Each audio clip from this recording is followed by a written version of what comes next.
aujourd'hui je vous retrouve pour une vidéo book haul parce que je vous l'ai promis fin juin. Bon, on est début juillet, mais du coup je vous ai dit fin juin je vous fais un book haul avec tous les livres que j'ai reçus pour mon anniversaire, les choses comme ça. Et donc en fait on se retrouve sur un book haul avec les livres que j'ai achetés, que j'ai reçus, comment offert pour le mois d'avril, mai, juin. Et je peux vous assurer que il y a beaucoup de choses, donc ça fait flipper.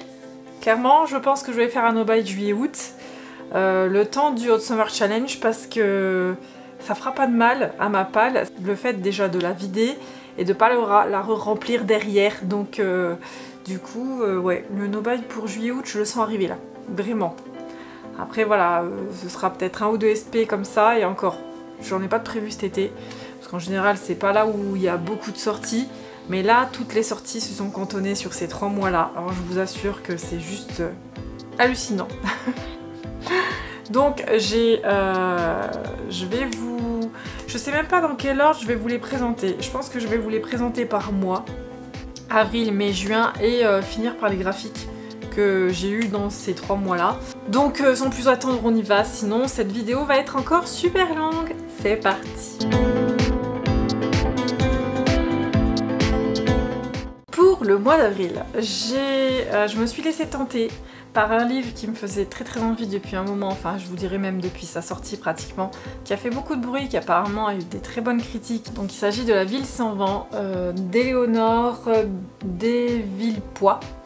Je vais essayer de pas m'amuser à écorcher les noms, ce serait bien. Donc celui-là, La Ville sans vent, clairement on me l'a vendu pour quelque chose qui ressemblait à La Passe Miroir. Donc comment vous dire, La Passe Miroir, une de mes sagas préférées. Donc voilà, là, vous savez que j'aime pas me plonger dans les résumés avant de lire un bouquin. Je préfère laisser la surprise, mais bon, apparemment là on a pas mal de complots. On commence par un assassinat, une recherche du meurtrier, dans une ville pleine de magie, j'ai l'impression. Donc clairement, tout ce que j'aime. Donc voilà, j'ai très hâte de m'y plonger parce que vraiment, je l'avais dans ma wishlist depuis une éternité. Et ça y est, enfin j'ai fini par me laisser tenter. Ensuite, j'ai reçu de la part des éditions de Saxus Les Saisons de la Tempête de El Casimano. Alors la couverture, déjà on en parle. Elle est juste magnifique. Après, au niveau de l'histoire, je sais que c'était pas ça apparemment. Les avis sont assez mitigés sur ce livre, donc on va voir. On va voir. Clairement, apparemment, il y a beaucoup de longueur. Donc on verra bien. Ensuite, je me suis laissée tenter par Le Roi Maléfique, qui est le tome 2 du Prince Cruel. Alors attendez, j'enlève ça parce que je déteste laisser les bandeaux en fait. Voilà, donc c'est le tome 2 du Prince Cruel, sachant que le Prince Cruel m'avait vendu ça un petit peu comme un palais d'épines et de roses, sauf que c'est beaucoup plus jeunesse. Bref, je vous en ai parlé je crois dans un update. Il faut encore que je vous fasse la chronique sur le blog, ça devrait arriver bientôt. Je vais essayer de rattraper mes chroniques assez vite. Mais j'ai bientôt un truc... Enfin, vous allez comprendre pourquoi j'ai un peu plus de mal à suivre le rythme en ce moment. Parce que j'ai beaucoup de choses dans la vie qui font que j'ai pas beaucoup de temps pour tout ça en ce moment. Donc j'ai un rythme qui est un petit peu ralenti. Mais bref, je vous en dis très vite. Je vous dis très vite un petit peu de quoi il s'agit. Donc du coup le tome 2 je me suis laissée tenter parce que la fin quand même donnait envie de savoir la suite. Bref, je me suis fait avoir. Voilà, j'ai acheté la suite. Ensuite un très bel objet livre sur un univers que j'adore, vous le savez. Il s'agit d'une intégrale de Grisha qui a été en fait éditée pour France Loisirs. On le trouve que là-bas. Et voilà, c'est juste une beauté. Et voilà, donc là pour le coup, il est hors de question que je ne l'ai pas dans ma bibliothèque. Sachant que c'est une de mes sagas préférées, je me tâte même à acheter les nouvelles éditions de Grisha quand même. Mais non, je me dis non, il faut que t'arrêtes de craquer comme ça, c'est pas possible. Donc voilà, donc franchement elle est magnifique, donc je me suis laissée tenter. Et voilà, je suis en train de les relire de toute façon. Donc, mais voilà, cette édition est juste magnifique. Ensuite, toujours des éditions de Saxus, j'ai reçu La Duperie de Guenièvre de Kristen White. Et pareil, les avis sont mitigés, tout ça. Donc voilà, je l'ai pas encore lu non plus. Il faudrait quand même que je m'y mette parce qu'ils m'envoient beaucoup de leur parution. Je les accepte pas toutes parce qu'il y en a au moins une par mois, si c'est pas plus. Donc là en plus dernièrement j'ai reçu une de leurs sorties que je voulais pas forcément lire parce que c'est moins mon genre et en fait il y a eu un petit couac et du coup je l'ai reçu quand même. Bref, c'est pas grave, je vous l'offrirai à un moment donné, donc restez connectés sur Instagram, c'est là que je fais les concours, donc il risque d'en avoir cet été pas mal, parce que j'ai beaucoup de choses pour vous.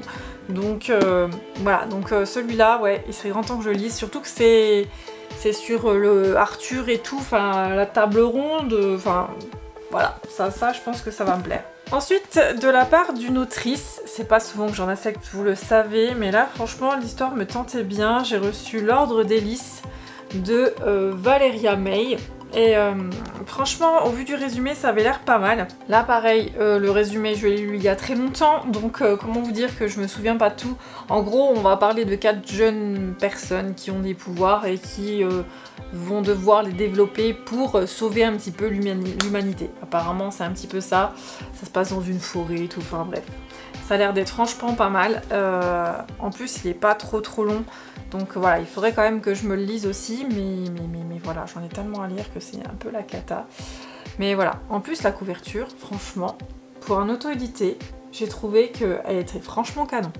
C'est pas toujours le cas les auto-édités, mais là, elle est vraiment pas mal. Ensuite, des éditions Robert Laffont, donc de la collection R. J'ai reçu Ursibelle de Caroline Janeres, donc fils de la Grande Ourse, qui me tentait bien parce que ça a l'air d'être une histoire très originale, puisqu'en fait les ours et les hommes cohabitent et apparemment tout ce beau monde parle.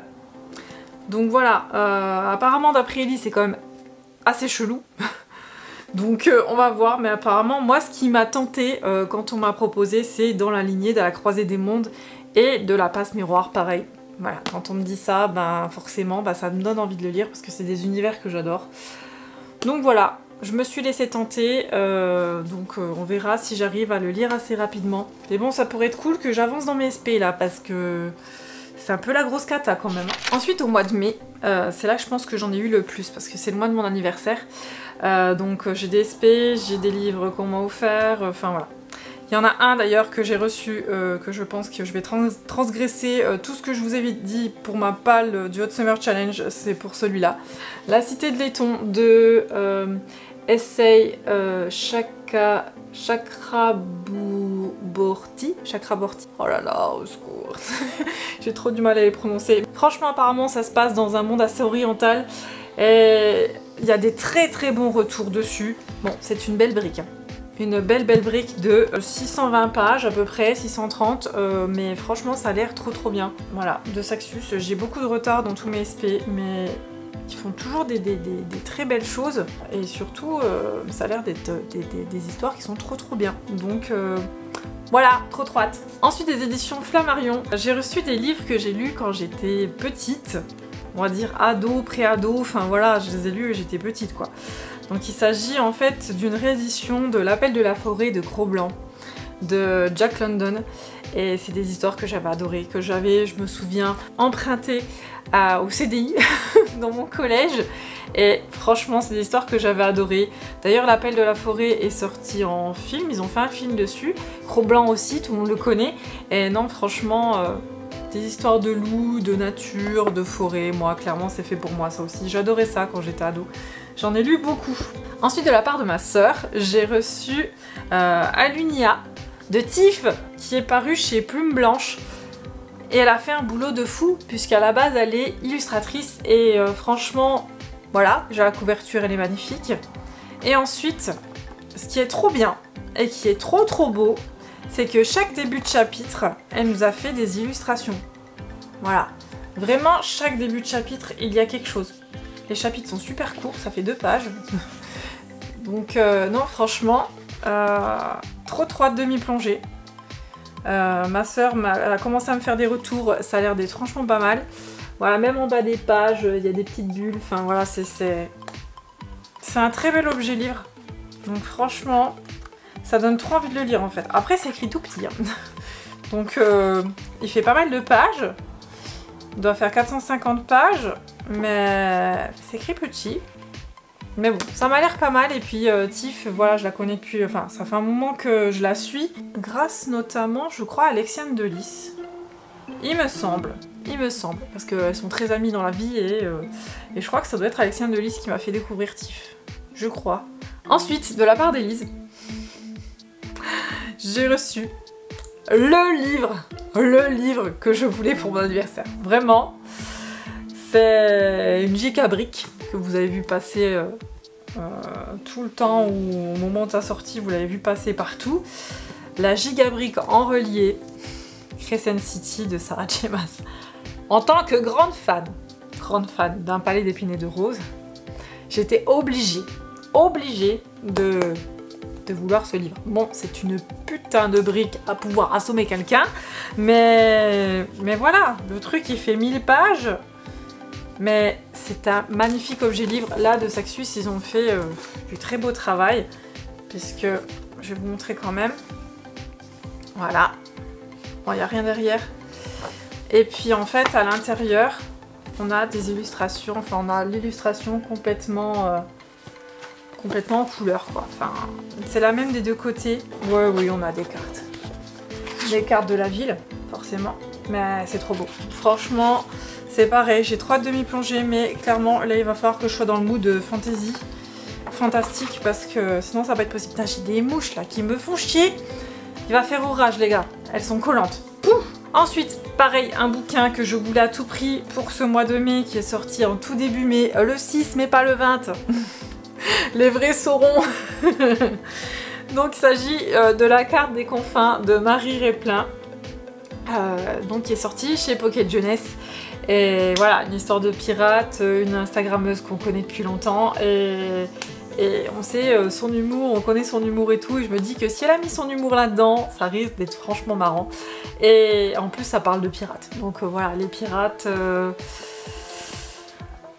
moi j'adore les pirates, donc c'était un livre pour moi, clairement. J'ai sauté dessus. Ensuite, un autre livre que je voulais à tout prix, parce que j'ai adoré tous les livres de cette autrice, donc il était hors de question que je ne découvre pas son tout nouveau. Oui, j'enlève les bandeaux parce que je déteste garder ça dans ma bibliothèque. Il s'agit de Sang d'écume et de glace d'Alexiane Delis, qui est paru chez Michel Lafon. La couverture, pareil. Franchement, Tiff, voilà. Ce sont les dessins de Tiff. Et elle a fait un magnifique boulot. C'est magnifique. Donc là, on a une histoire de sirène cette fois-ci. Donc pareil, je veux pas trop savoir, mais bon, au vu de la couverture, on sait que ça va se passer un petit peu dans les profondeurs quand même, je pense. Après, voilà, franchement, un très bel objet. Très bel objet. J'adore, et j'ai 3 demi-plongées parce que le dernier que j'ai lu d'Alexiane, c'était La Sphère, et j'avais beaucoup aimé. Beaucoup aimé. J'ai adoré les ailes d'émeraude, j'ai adoré Le Secret de Lomé, La Sphère, et celui-là, c'est un tome 1 par contre, donc Métamorphose, et j'ai trop hâte de le découvrir, vraiment. Parce que je sais que je ne serai pas déçue, voilà. Ensuite, j'ai acheté en version papier des bouquins que je lis en audio, tout simplement parce que je les adore. Alors, il s'agit d'une très longue saga. Enfin oui, on peut dire une très longue parce que je crois qu'il y a quand même 8 tomes. J'en suis au 3e en fait dans les livres audio. Et en fait il s'agit des Chroniques de Sainte-Méry. Je ne sais pas pourquoi je n'ai pas connu cette saga avant. Parce que clairement, c'est une merveille. Une merveille. Donc les Chroniques de Sainte-Méry en fait, si vous aimez les voyages dans le temps, beaucoup d'humour, et des retours dans le passé, des événements historiques importants, genre la guerre de Troie, ou l'incendie de la bibliothèque d'Alexandrie, des choses comme ça. Franchement, lisez cette saga. Si vous aimez l'histoire, et le fantastique, ouais voilà, vraiment les remontées dans le temps et tout, c'est génial. Un humour, pareil, des fois je suis mort de rire dans ma voiture. Le personnage principal est assez spécial, c'est une fille, c'est Maxwell, Madeleine Maxwell exactement, et c'est une historienne et elle est juste géniale, franchement. Donc j'en suis au tome 3, donc je me suis pris déjà les 2 premiers, je me les prends au fur et à mesure. Donc ils ont été édités par les éditions Hervé Chopin. Je ne connais pas plus que ça la maison d'édition. Mais clairement, c'est une pépite. Une pépite. Je pense que quand j'aurai bien avancé dans la saga... Oh là! Oh là! Ouh! Et bah ça, c'est vachement bien. Je vous ai fait des buns, et ben en fait, ça s'est taillé. C'est quoi ce bordel? Bref, je disais. Bref, je pense qu'à un moment donné, je vous ferai un focus quand j'aurai bien avancé sur la saga pour vous la présenter plus en détail et tout.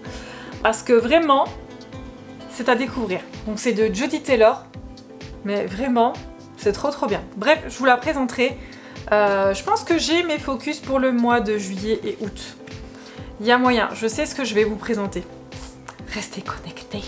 Alors, donc ça c'était pour le mois de juin. Maintenant le mois bon, ça c'était le mois de mai, pardon. Maintenant le mois de juin, il y a eu beaucoup de graphiques, mais ça je vous les présenterai après. Donc au mois de juin, j'ai craqué pour une autrice que j'aime beaucoup, qui n'est autre que Vi Schwab. Et je me suis pris La vie invisible d'Adi Larue, qui est paru chez Lumen. Donc je vous l'ai présenté un petit peu dans ma palle du Hot Summer Challenge, donc avec la couverture en calque et tout, qui est assez fragile. Donc si vous l'achetez, faites super gaffe parce que c'est vraiment fragile. C'est magnifique ce qu'ils ont fait, mais c'est très fragile. Donc apparemment c'est un one shot, j'ai eu ma réponse. et franchement il me fait trop envie. Puis Vi Schwab, oui j'avais adoré Shadow of Magic et tout, donc clairement ça c'était fait pour moi. Je l'ai vu passer, il a été apprécié.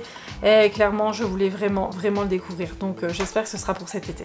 Ensuite, un que j'ai cherché pendant 2 semaines, les gars. Je vous en ai parlé aussi dans ma palle du Hot Summer Challenge. Et ça y est, je l'ai. Il s'agit du tome 2 de King of Scars. Donc Le règne des loups de Laïs Bardugo. Donc avant de le lire, il faut encore que je lise le tome 3 de Grisha, le tome 2 de Six of Crows et relire le tome 1 de King of Scars. Parce que je me refais toute la saga cet été, printemps et cet été, et voilà. Et je pense que je vais tout me relire pour avoir tout fraîchement dans ma tête. Et j'ai trop hâte parce que voilà, c'est sur un personnage que j'adore, cette duologie, donc trop hâte de m'y mettre. Voilà. Ensuite, un autre univers que j'adore. La LC d'ailleurs se termine aujourd'hui. Il va falloir que je remercie mon super groupe de LC qui a été génial parce qu'on a encore beaucoup rigolé, beaucoup de spéculations, on a parlé de plein de trucs et tout, enfin c'était trop bien. Donc il s'agit du tome 2 de Vampiria, donc La cour des miracles de Victor Dixon. Donc une LC géniale, on était vraiment plongé dedans. Alors cette fois-ci on part sur quelque chose de différent, puisque là on part vraiment sur une enquête un peu thriller, un peu gore des fois quand même, faut le dire. Et franchement Victor nous balade. Quand je vous dis nous balade, c'est que il y a des fois on pense certaines choses, c'est pas ça, puis on en pense d'autres, puis c'est toujours pas ça, et non franchement c'était génial. Enfin moi en tout cas j'ai adoré. Le rythme augmente de ouf à la fin. Certains personnages, des nouveaux personnages, je ne sais pas du tout dans quelle direction va aller le tome 3 à nouveau. Je préfère même pas faire de spéculation parce que voilà, Victor adore nous faire des surprises et c'est pas du tout ce qu'on pense en général. Cette saga a du potentiel. Moi je vous le dis, il y a un univers qui peut être énorme avec ça. Donc, mais vraiment énorme. Vous aimez les vampires, la cour de Versailles de Louis XIV, franchement, voilà. C'est vraiment à découvrir. On a vraiment quelque chose de vraiment sympa quoi. Vraiment, je reconnais bien la plume de Victor, vraiment, qui est toujours pleine de suspense et pleine de surprises parce que on sait jamais où ça va aller. Ça part un peu dans tous les sens. Celui-là, un truc de ouf, vraiment. Bref, je vous en reparle très vite dans un update parce que j'ai du mal de m'en remettre. mais voilà, franchement à découvrir. Et le dernier roman que j'ai reçu, il s'agit du Château de Hurle de Diana Wynne Jones, paru chez les éditions Roman Inis, que j'ai reçu de ma petite Anaïs pour mon anniversaire. Franchement, elle a été trop mignonne parce que le Château de Hurle, bah en fait, c'est l'histoire qui a inspiré le château ambulant qui a été fait par les studios Ghibli. Et voilà, Le Château ambulant, c'est un de mes préférés des studios Ghibli. Donc j'ai très hâte de découvrir l'histoire qui se cache derrière. Ça c'est aussi toute l'histoire de mon adolescence. Les Ghibli, les mangas, tous ces trucs là. Je les redécouvre et ça c'est cool. Et pour finir, je voulais vous parler de mes graphiques. Donc les graphiques que j'ai reçus ou que j'ai achetés. Alors, il y a d'abord le dernier tome de Elana. Donc le dernier tome d'Elana en BD, donc le tome 6 qui s'appelle Rencontre. Donc toujours dessiné par Montes Martin. Moi c'est, voilà, vous savez que c'est une saga que j'adore, ça a été mon premier focus. Là les dessins de cette illustratrice sont magnifiques. Je l'avais vu lors de mon dernier Montreuil avant qu'on ait cette merde de Covid. Et vraiment elle est adorable en plus et franchement on voit qu'elle s'est lâchée dans ce dernier tome parce que vraiment il y a de ces planches les gars. Vous n'allez jamais vous en remettre quoi. C'est vraiment magnifique. Alors, d'ailleurs j'ai un petit scoop, entre guillemets. On va avoir le tome 2 des Mondes des Willan le 10 novembre 2021. Voilà. Donc vous saurez, en novembre on a la suite des mondes. Alors c'est pas la même illustratrice cette fois-ci, c'est qui? C'est Formicola. C'était un réel plaisir de relire cette histoire. Sachant que ça ne couvre pas toute la saga d'Elana. Ça couvre, je pense, que le premier tome, les 6 là. Parce que je pense qu'en fait, la suite d'Elana va être mélangée avec les mondes. Moi, je pense clairement qu'ils ont fait ça comme ça. Donc on verra quand je verrai quand je les lirai. Parce que je les lis au fur et à mesure et j'adore. Une fin de saga. Je me suis acheté le tome 19 de The Promised Neverland. Et j'ai mis la main sur le coffret, le dernier coffret pour le tome 20. Comment vous dire? J'en ai chié. J'en ai marre de ces putains d'éditions limitées où à chaque fois ça se retrouve sur Vinted à des prix pas possibles. Mais clairement en magasin c'était juste pas possible de le trouver. Là où je les trouve d'habitude, ils en ont même pas reçu. Clairement ils en ont même pas reçu. Donc j'ai dû le payer le double du prix de base sur Vinted. J'étais un peu dégoûtée, mais je me voyais pas ne pas l'avoir parce que je les ai tous, enfin tous les coffrets je les ai et c'est une saga de manga que j'adore. Donc voilà, j'ai lu déjà le 19, il me manque plus que le 20, mais j'ai pas envie de quitter cet univers. Il faudra bien que je le lise parce que je compte vous faire un focus dessus. Ça mérite un petit focus, vraiment. Il y aura de quoi préparer quelque chose de sympa. Une autre saga que j'adore, il s'agit de, non pas le dernier tome de la série, hein, le dernier tome sorti, donc il s'agit de l'Atelier des Sorciers, le tome 8, pareil, maintenant je les prends en collector. Bon, les coffrets sont un peu moins bien au niveau, parce que là c'est sous blister et puis en fait avec le tome 8 on avait un artbook. Du coup je l'ai ouvert, franchement l'artbook il est trop beau, trop mignon, comme ça, il est trop beau. Alors les dessins, je vous laisse juger. C'est magnifique. Voilà. Donc voilà, bon je vous en ai montré que 2, mais ça vous garde la surprise un petit peu si vous l'avez reçu. Bon après, ça fait un petit moment qu'il est sorti. Mais franchement, c'est magnifique ce qu'ils ont fait là. Et donc le tome 8, qui est magnifique aussi. Mais par contre, je le trouve tout petit. Je pense que je vais me faire un week-end BD, là, à un moment donné, BD, manga, parce que j'en ai plein à lire. Et comme ça m'avancera un petit peu dans ma palle. Après, j'ai acheté le dernier tome de Heartstopper, de Alice Oseman, que j'ai déjà lu. Pareil, je vous le présenterai dans un update bientôt. Et franchement, pareil, c'est toujours aussi mignon. Toujours des dessins tout simples, mais qui sont tout doux, en fait. C'est vraiment... Moi, je trouve que c'est super bien fait. Et ça reste simple et en même temps ça parle de choses très importantes. Donc je vous en reparlerai. Mais vraiment c'est des petits livres que j'aime beaucoup. Ensuite, le tout dernier, the last but not the least, il s'agit je vais y arriver. Il s'agit de l'adaptation BD de Phobos, donc avec le tome 1 qui s'appelle je sais plus, l'envol des éphémères. Donc toujours de Victor Dixon et dessiné par Eduardo Francisco. Et ils ont fait du magnifique boulot les gars, du magnifique travail, que ce soit en dessin comme en coloration. Franchement les colorations, elles sont juste à tomber par terre. Il y a de ces planches, mais alors, c'est juste trop beau. En plus, à la fin, on a des petites explications sur comment ils ont conçu le truc. Et c'est juste trop bien parce que on a les conceptions des différents personnages en dessin, des planches et tout. De comment ils ont construit ça, tout simplement. Et ça donne un magnifique travail. J'ai trop hâte d'avoir la suite. Bref, ma caméra n'a bientôt plus de batterie. Donc ça veut dire que elle va couper Bichette et qu'elle en a marre de moi. Donc voilà.